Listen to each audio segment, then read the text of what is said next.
సమృద్ధిగా నీ సాక్షిగా కొనసాగమని ప్రేమించావే నన్ను ప్రాణంగా నీ కోసమే నన్ను బ్రతకమని దీవించావే సమృద్ధిగా నీ సాక్షిగా కొనసాగమని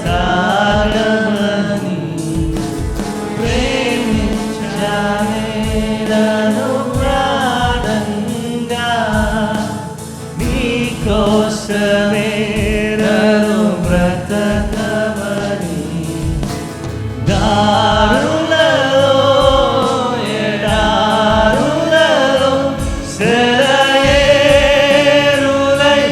ప్రవహించుమయా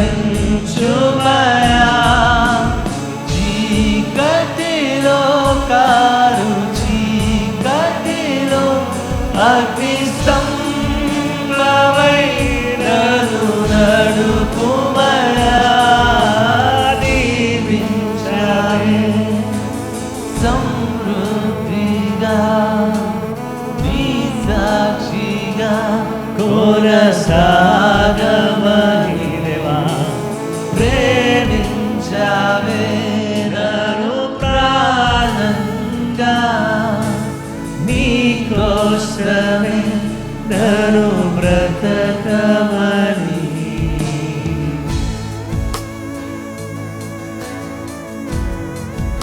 దేవానికి స్తోత్రం. నీవే లేక నువ్వు లేకపోతే నేను లేనయ్యా. పరిశుద్ధుడవు దేవానికి స్తోత్రం.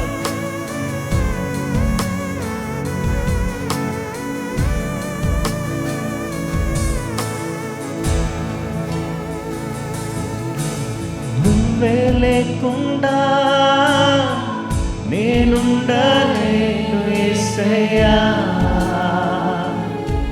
నీ ప్రేమే లేకుండా జీవించలేను నేనయ్యా. నా ఒంటరి పయనంలో నా జంటగా నిలిచావే. నేను నడిచే దారుల్లో నా తోడయ్యున్నావే. నా ఒంటరి పయనంలో నా జంటగా నిలిచావే. నేను నడిచే దారుల్లో నా తోడయ్యున్నావే. ఊహలలో ఊసులలో నా ధ్యాస భాసమైనావే. శుద్ధతలో పరిశుద్ధతలో మీరు పోలినన్ని సాగమని దీవించావే సమృద్ధిగా నీ సాక్షిగా కొనసాగమని.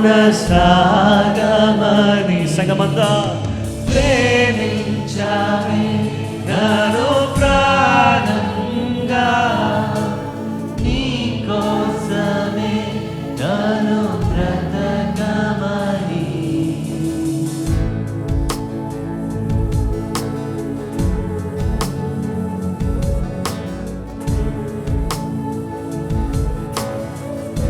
దేవా దేవా దేవానికి స్తోత్రం.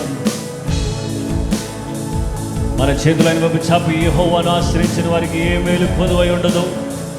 దేవానికి స్తోత్రం. నిన్ను ఆశ్రయించగా నాకే కొరత లేదు.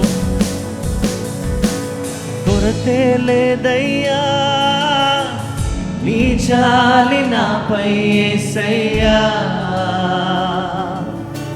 కొరతే లేదయ్యా సమృద్ధి జీవం నీవయ్యా. నా కన్నీరంతా తుడిచావే కన్న తల్లిలా. నా కొలువంతా తీర్చావే కన్న తండ్రిలా.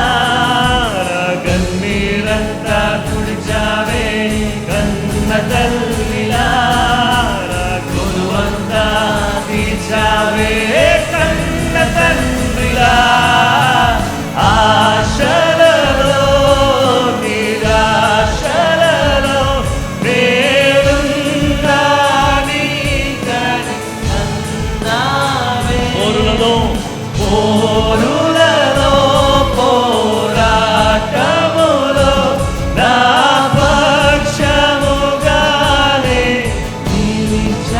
ఆశలలో ఆశలలో ఆశలలో నిరాశలలో నేనున్నా నీకని అన్నావే దేవా.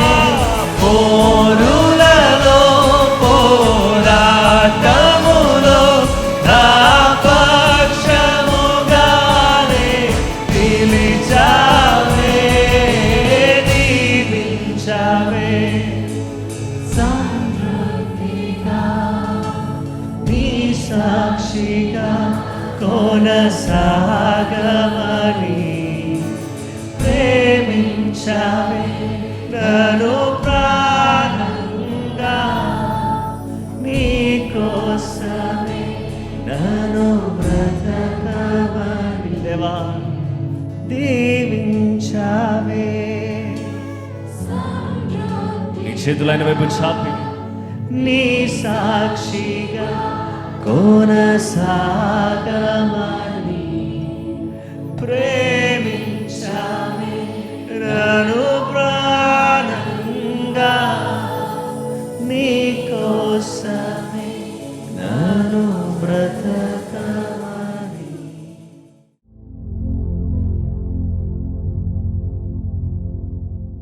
అందరికీ ప్రైజ్ లార్డ్ అండి. ప్రభు అయిన యేసుక్రీస్తు నామములో మీ అందరికి కూడా ఉదయకాల శుభములు తెలియజేస్తున్నాను. గత రాత్రంతా మనల్ని కాపాడి నూతన దినమును మన జీవితంలో దేవుడు దయచేసినందుకు దేవునికే వందనాలు తెలియజేస్తున్నాను. ఈ సమయంలో దేవుడు నాకు ఇచ్చిన ఈ గొప్ప అవకాశం బట్టి దేవునికి వందనాలు. ఇప్పటివరకు చక్కని పాటలు ఆరాధన ద్వారా దేవుని గణపరిచాం. ఈ సమయంలో వాక్య భాగంలో నుండి మొదటి దినవృత్తాంతర గ్రంథము 4వ అధ్యాయము 9-10 వచనాలు చదువుకుందాం. యబ్బేజు తన సహోదరుల కంటే ఘనం పొందినవాడై ఉండెను. వేదన పడి అతని కంటినని అతని తల్లి అతనికి యబ్బేజు అని పేరు పెట్టెను. యబ్బేజు ఇశ్రాయేలీయుల దేవుని గూర్చి మొర్రపెట్టి, నీవు నన్ను నిశ్చయముగా ఆశీర్వదించి నా సరిహద్దును విశాలపరిచి నీ చెయ్యి నాకు తోడుగా ఉండ దయచేసి నాకు కీడు రాకుండా దానిలో నుండి నన్ను తప్పించుమని ప్రార్థింపగా దేవుడు అతడు మనవి చేసిన దానిని అతనికి దయచేస్తాను. ఈరోజు మన ధ్యానాంశం ఇశ్రాయేలీయుల దేవుడు అనే అంశం గురించి మనం ధ్యానం చేద్దాం. దానికంటే ముందు చిన్న ప్రార్థన చేసుకుందాం. సర్వశక్తిమంతుడ సర్వాధికారికి వందనాలు నా ప్రభా. ఈ చదవబడిన వాక్యంలోంచి మాతో మాట్లాడి మమ్మల్ని బలపరిచి నీ నామాన్ని హెచ్చించుకొనమని, ఈ వాక్యాన్ని ఎంతమంది బిడ్డలైతే వింటున్నారో వారందరూ కూడా దీవించి బలపరచమని యేసు పరిశుద్ధ నామములో ప్రార్థిస్తున్నాను తండ్రి, ఆమేన్. ఈరోజు ఇశ్రాయేలీయుల దేవుడు ఎంత గొప్పవాడు అనేది మనం నేర్చుకుందాము. ఈ దినవృత్తాంతర గ్రంథంలో మొదటి 5 అధ్యాయాల వరకు కూడా 500కు పైగా పేర్లు వంశావళిలు ఉన్నాయి. అయితే ఇక్కడ 4 అధ్యాయంలో 2 వచనాల్లో మాత్రమే ఈ వ్యక్తి గురించి వ్రాయబడి ఉంది. ఈ వ్యక్తి పేరు ఏంటంటే యబ్బేజు. యబ్బేజు అంటే అర్థం ఏంటంటే వేదన. ఇక్కడ తల్లి వేదన పడుతూ ఇతన్ని కన్నది కాబట్టి అతనికి వేదన అని పేరు పెట్టింది. ఇతను దయనీయమైన స్థితిలో ఉన్నాడు. తల్లి చనిపోయింది. అయితే ఇప్పుడు ఆ చిన్న కుమారుడు పెరుగుతూ ఉన్నాడు. దీన స్థితిలో ఉన్నాడు. ఎవ్వరు కూడా అతన్ని పట్టించుకోవట్లేదు. సొంత అన్నలు కూడా అతన్ని చాలా దూరంగా పెట్టారు. యబ్బేజు యూదా గోత్రంలో పుట్టినవాడు. యూదా గోత్రంలో పుట్టినవాడు కాబట్టి ఇశ్రాయేలీయుల దేవుని గురించి తెలుసు కాబట్టి అతడు ఏం చేస్తున్నాడంటే ఎంతమంది హింసిస్తున్న మాటల ద్వారా ఎక్కడికన్నా ఫ్రెండ్స్ దగ్గరికి వెళ్తే ఎవరు కూడా అతన్ని రానివ్వట్లేదు. అందరూ కూడా చులకనగా మాట్లాడుతున్నారు. తన బ్రతుకు చాలా భారంగా ఉంది. అయినప్పటికీ కూడా ఏం చేస్తున్నాడంటే యబ్బేజు దేవుని వైపు చూస్తున్నాడు. ఇశ్రాయేలీయుల దేవుడు ఎంత గొప్పవాడో అతనికి తెలుసు. ఇశ్రాయేలీయుల దేవుడు కునికడు, నిద్రపోడు. ఇశ్రాయేలీయుల దేవుడైన యేసు ప్రభువారు మనల్ని ఏం చేస్తున్నాడంటే కునికక, నిద్రపోక దివారాత్రములు కూడా మనల్ని కాపాడుతున్నాడు కదా. అసలు ఈ పేరు ఎవరైనా పెట్టుకుంటారా అండి? వేదన అని అర్థం వచ్చి ఈ పేరు యబ్బేజు అనే పేరు ఎవరైనా పెట్టుకుంటారా? లేదు. వేదన ఇట్రా అని అంటే ఎలా ఉంటుంది? ఓ బాధ ఇలారా అంటే ఎలా ఉంటుంది కదా? అస్సలు బాగోదు. కాబట్టి ఈ పేరు ఎవ్వరు కూడా పెట్టుకోవడానికి ఇష్టపడరు. ఎవరికైనా మంచి పేర్లే కావాలని కోరుకుంటారు. కానీ ఇతను చేసిన తప్పేమీ లేదు, కానీ తన ప్రమేయం లేకుండానే నిందను మోస్తూ ఉన్నాడు. అలాంటి వాళ్ళు ఎంతోమంది ఉండొచ్చు. మనము ఒక 3 మాటలు ధ్యానం చేద్దాం. మొదటిగా నొప్పి. యాకోబు ఎంతో ప్రేమించిన భార్య, మొదటి భార్య లియా, రెండో భార్య రాహేలు. రాహేల్ని ఎంతగానో ప్రేమించి ఇష్టపడి పెళ్లి చేసుకున్నాడు యాకోబు. భయంకరమైన ప్రసవ వేదన అనుభవిస్తూ ఒక కుమారుని కన్నది. ఆ కుమారుడి పేరు బెనోని అని పేరు పెట్టింది. అంటే బెనోని అంటే అర్థం ఏంటి?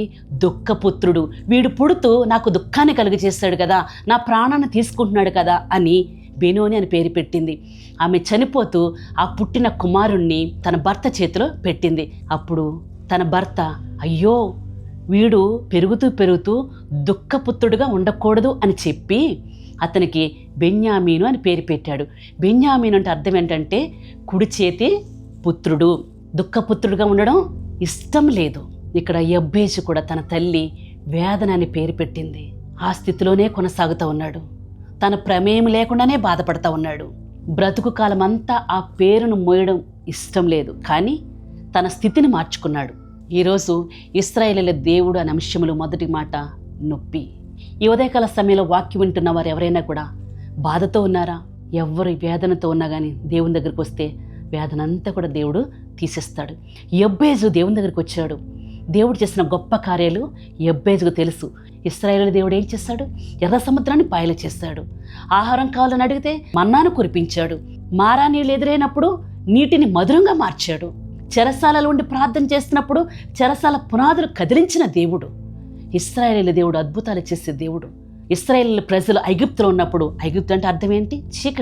చీకటిలో ఉంటే వాళ్ళని చేయి పట్టి బయటికి లాగి తీసుకొచ్చి కానాను దేశానికి నడిపించిన దేవుడు. పగలు మేఘస్తంభంగా, రాత్రి అగ్నిస్తంభంగా ఉన్న దేవుడు. అటువంటి దేవుని గురించి యబ్బేజుకు తెలుసు కాబట్టి పెయిన్లో నుండి ప్రార్థనలోకి వచ్చాడు. ఎప్పుడైతే నొప్పి వస్తుందో, ఎప్పుడైతే బాధ వస్తుందో ఆ టైంలో మనకి ప్రార్థన వస్తుంది. అన్నీ బాగుంటే ప్రార్థన రాదు. ఏదైతే సమస్య వస్తుందో, ఏదైతే కష్టం వస్తుందో అప్పుడు మనకేం కలుగుతుంది? హృదయ అంతర్భాగంలో నుంచి ప్రార్థన అనేది వస్తుంది. హిజ్కియాకు ఏం కలిగింది? మరణకరమైన రోగం వచ్చింది. మరణకరమైన రోగం వచ్చినప్పుడు అతడు ఏం చేస్తాడో తెలుసా? గోడవైపు తిరిగి ప్రార్థన చేశాడు. ఈరోజు మనము కూడా ఆ నొప్పిలోనే ఉండడం దేవుని చిత్తం కాదు కాబట్టి మనం ఏం చేయాలంటే ప్రార్థన చేసేవారిగా ఉండాలి. మత్తయి సువార్త 5వ అధ్యాయము 11వ వచనంలో చూసినట్లయితే, నా నిమిత్తము జనులు మిమ్మల్ని నిందించి హింసించి మీ మీద అబద్ధముగా చెడ్డ మాటలు పలుకున్నప్పుడు మీరు ధన్యులు. నా నిమిత్తం మిమ్మల్ని ఎవరైతే దూషిస్తున్నారో, బాధ పెడుతున్నారో, హింసిస్తున్నారో ఆ టైంలో మీరు ధన్యులు అంటున్నాడు. పరలోకమందు మీ ఫలము అధికమగును. ఎవరు చెడ్డ మాటలు పలికినా, ఎవరు ఏమన్నా కూడా వ్యతిరేకంగా మాట్లాడకుండా దేవుని వైపు చూస్తే, దేవుని మీద మన భారం వేస్తే, దేవుని మీద మన బాధ, మన పెయిన్, మన నొప్పి వేసినప్పుడు దేవుడు ఏం చేస్తాడో తెలుసా? ధన్యులుగా చేస్తాడు. మన ఫలము అధికమవుతుంది. యోబు గ్రంథం 5వ అధ్యాయం 19వ వచనంలో, 6 బాధలలో నుండి ఆయన నిన్ను విడిపించును, 7 బాధలు కలిగినను నీకు ఏ కీడునూ తగులదు. 20వ వచనం చూస్తే, క్షామకాలమున మరణము నుండి, యుద్ధమున ఖడ్గ బలము నుండి ఆయన నిన్ను తప్పించును. నోటి మాటల చేత కలుగు నొప్పి నీకు తగలకుండా ఆయన నిన్ను చాటు చేయును. ప్రళయం వచ్చినను నీవు దానికి భయపడవు. ఇక్కడ చూడండి, యోబుకి ఎన్ని కష్టాలు వచ్చినాయి. మొదటి 2 అధ్యాయాల్లో కూడా ఎన్నో సమస్యలు, సంపద అన్ని పోయినాయి. 5వ అధ్యాయంకి వచ్చేసరికి చెప్తున్నాడు కదా, 6 బాధలు కలిగిన, చివరకు 7 బాధలు కలిగిన ప్రతి కీడులో నుంచి నిన్ను తప్పిస్తానంటున్నాడు. క్షామకాలమున, కరువు కాలమున నిన్ను తప్పిస్తానంటున్నాడు. మరణములో నుంచి తప్పిస్తానంటున్నాడు. యుద్ధములో, ఖడ్గ బలములో నుంచి ఆయన నిన్ను తప్పిస్తాను. నోటి మాటల చేత కలిగే నొప్పి. ఎందరో కొన్నిసార్లు చూడండి, మాటల చేత నొప్పిస్తూ ఉంటారు, మాటల చేత హృదయాన్ని గాయం చేస్తూ ఉంటారు. అందుకని అంటారు కదా, ఒక దెబ్బ కొడితే పడవచ్చు కానీ మాట పడలేము అని అంటారు. నోటి మాటల చేత మనల్ని ఎవరైనా దుఃఖపడితే ఆ బాధలో నుంచి కూడా దేవుడు తప్పిస్తాడు. యోబును ఆ విధంగానే తప్పించి 2 ఆశీర్వాదాలు దయచేస్తాడు. ఇక్కడ యబ్బేజు కూడా ఎంతో వేదన పడుతున్నాడు. ఎంతో మనుషులు నొప్పిస్తూ ఉన్నారు ఆయన్ని. వాటన్నిటి నుంచి కూడా దేవుడు అతన్ని విడిపించాడు. ఇశ్రాయేలు దేవుడు అద్భుతాలు చేసే దేవుడు. ఐగుప్తుల నుంచి వారిని తప్పించిన దేవుడు.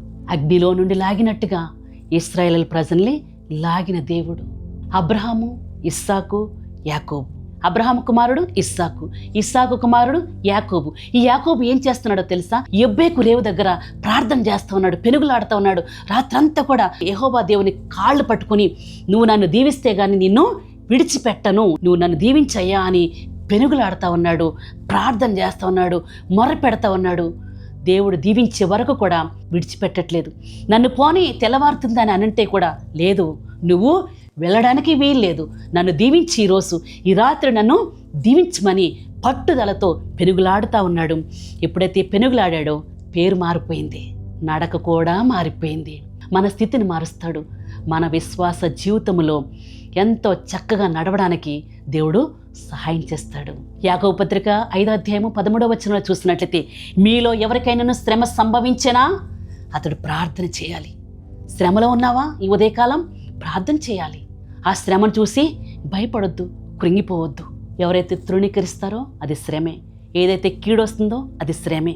ఏదైతే సమస్యలు ఉంటున్నావో అది శ్రమే. ఆ శ్రమలో నుంచి దేవుడు మనల్ని తప్పిస్తాడు. యబ్బేజు ఏం చేస్తున్నాడంటే ప్రార్థన చేస్తున్నాడు. ఏమని ప్రార్థన చేస్తున్నాడు? ఇశ్రాయేలు దేవునికి ప్రార్థన చేస్తాడు. ఇశ్రాయేలు దేవునిలో ఉన్న శక్తి యబ్బేజు ఎరిగినవాడే. దేవునికి మహిమకరంగా జీవించాలని ఒక తీర్మానం చేసుకుని ఏం చేస్తున్నాడు? ప్రార్థన చేస్తున్నాడు. ఏమని ప్రార్థన చేస్తున్నాడు తెలుసా? 4 విధాలుగా ప్రార్థన చేస్తున్నాడు. నీవు నన్ను నిశ్చయముగా దీవించు, నిశ్చయముగా నీవు నన్ను ఆశీర్వదించు. రెండోది, నా సరిహద్దులు విశాలపరచు అంటున్నాడు. నీ చెయ్యి నాకు తోడుగా ఉండునుగాక అంటున్నాడు.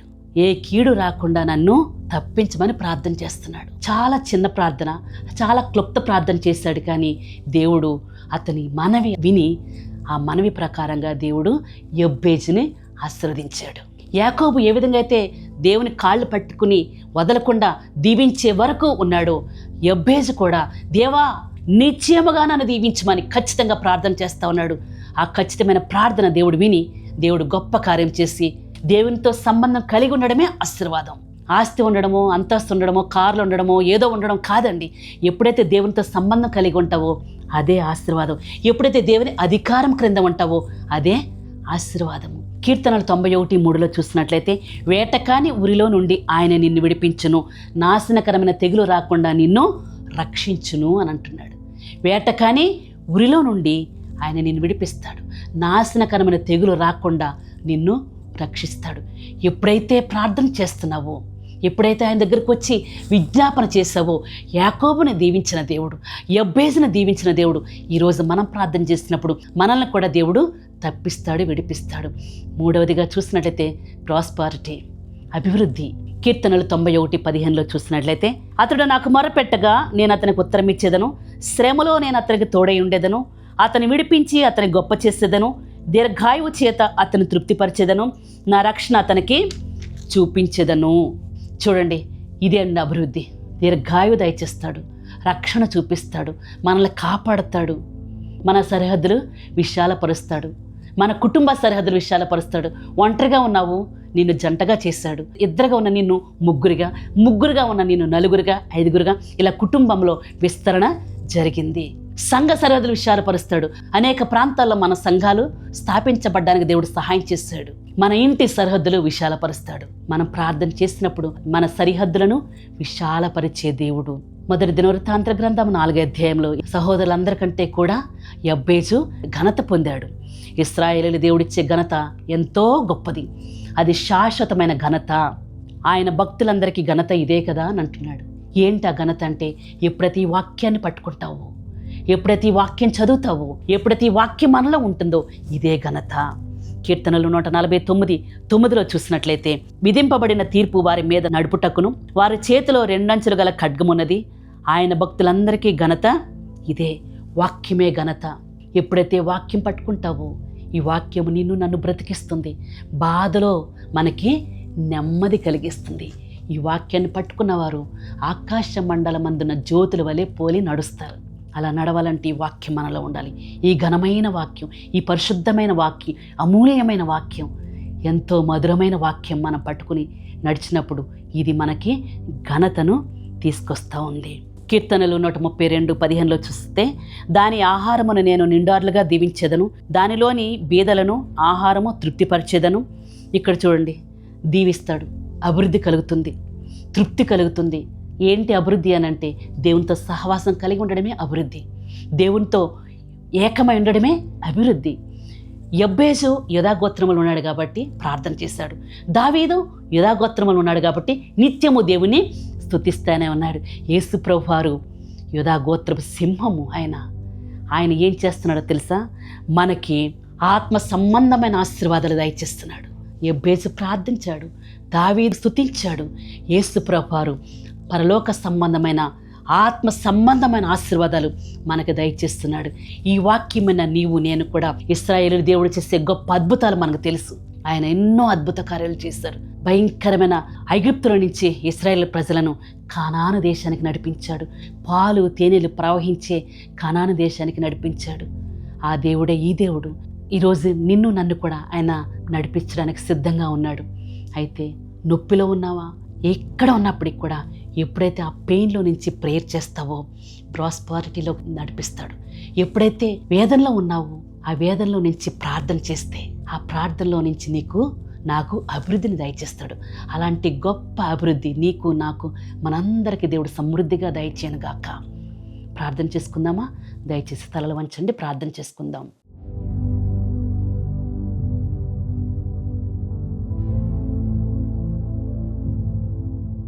సర్వశక్తిమంతుడైన దేవా, నీకే వందనాలు. ఈ ఉదయకాల సమయంలో నా ప్రభా నీ మంచి మాటలు మేము వినడానికి సహాయం చేశారు. వందనాలు తండ్రి. ఇశ్రాయేలు దేవా, నీకే వందనాలు నా ప్రభా. ఎన్ని గొప్ప కార్యాలు చేశారు తండ్రి, స్తోత్రం నా ప్రభా. ఇశ్రాయేలు ప్రజలు ఐగుప్తులో నలిగిపోతూ ఉంటే వారిని నడిపించావు నా ప్రభా, వందనాలు. ఎర్ర సముద్రాన్ని పాయలు చేస్తావు నా ప్రభా. మారా నీళ్లను మధురంగా చేస్తావు నా ప్రభా. ఆకాశం నుండి ఆహారాన్ని కురిపించావు నా ప్రభా. చెరసాల పునాదులు బద్దలయ్యేటట్టే చేస్తావు నా ప్రభా. అగ్నిలో ఉన్నప్పుడు నా ప్రభా అగ్నివాసన అంటకుండా బిడ్డలను తప్పించో. సింహాల బోనులో ఉన్నప్పుడు దానియేలును తప్పించో. ఈరోజు మేము కూడా నాయనా స్తోత్రం నా ప్రభా బాధలో ఉండి వేదనలో ఉండి నాయనా నీకు ప్రార్థన చేస్తున్నాం. నాయనా ఎవ్వరు నా ప్రభా ఎలాంటి వేదనలో ఉన్నా ఎలాంటి నొప్పిలో ఉన్నా ఆ నొప్పి నుంచి గొప్ప విడుదల దయచేసి ప్రార్థించే బిడ్డలుగా మార్చండి. ఎప్పుడైతే ప్రార్థన చేస్తామో అప్పుడు అభివృద్ధిని దయచేసి దేవుడు మీరిచ్చే అభివృద్ధి నా ప్రభా అది శాశ్వత కాలం ఉండే అభివృద్ధి కనుక శాశ్వత కాలం ఉండే అభివృద్ధి కాబట్టి మేము అలాంటి అభివృద్ధిని కోరుకుంటున్నాం నా ప్రభా. మేమందరూ కూడా నీ దగ్గర మొరపెడుతున్నాం. యబ్బేజు ఎంతో దీనస్థితిలో ఉండి ఎంతగానో నలిగిపోయి ఉండి అందరూ తృణీకరించినప్పటికీ కూడా మిమ్మల్ని విడిచిపెట్టకుండా నీ దగ్గర ప్రార్థన చేసి నీ దగ్గర నుంచి ఆశీర్వాదాలు పొందుకున్నాడు. నిశ్చయముగా నీవు నన్ను ఆశీర్వదించమని ప్రార్థన చేసిన రీతిగానే మీరు ఆశీర్వదించారు. యొబ్బేకు రేవు దగ్గర యాకోబు ప్రార్థన చేసినప్పుడు మీరు యాకోబును ఆశీర్వదించి తన పేరు మార్చారు. ఈరోజు మేమందరం కూడా నీ దగ్గర మొరపెడుతున్నాం. ఈ రోజంతా మమ్మల్ని కాపాడండి, మా బిడ్డలను కాపాడండి నా ప్రభా. ఏ బిడ్డ ఏ పని నిమిత్తం బయటికి వెళుతున్నారో నా ప్రభా వారందరినీ కూడా నిశ్చయముగా దీవించి ఆశీర్వదించండి. ఇది నా ఆశీర్వాదం అందరికీ దయచేయండి అయ్యా. విత్తబడిన వాక్యం మాలో నీరు కట్టి ఫలింప చేయండి. వాక్యానుసారంగా మేమందరూ కూడా నా ప్రభా ప్రార్థించడానికి మీరిచ్చే అభివృద్ధిని పొందుకోవడానికి సహాయం చేయమని మీరే మహిమాగంత ప్రభావాలు పొందమని యేసు పరిశుద్ధ నామములో ప్రార్థిస్తున్నాను తండ్రి, ఆమేన్. అందరికీ ప్రైజ్ లార్డ్ అండి. మిమ్మల్ని అందరినీ కూడా దేవుడు సమృద్ధిగా దీవించునుగాక. ఆమేన్.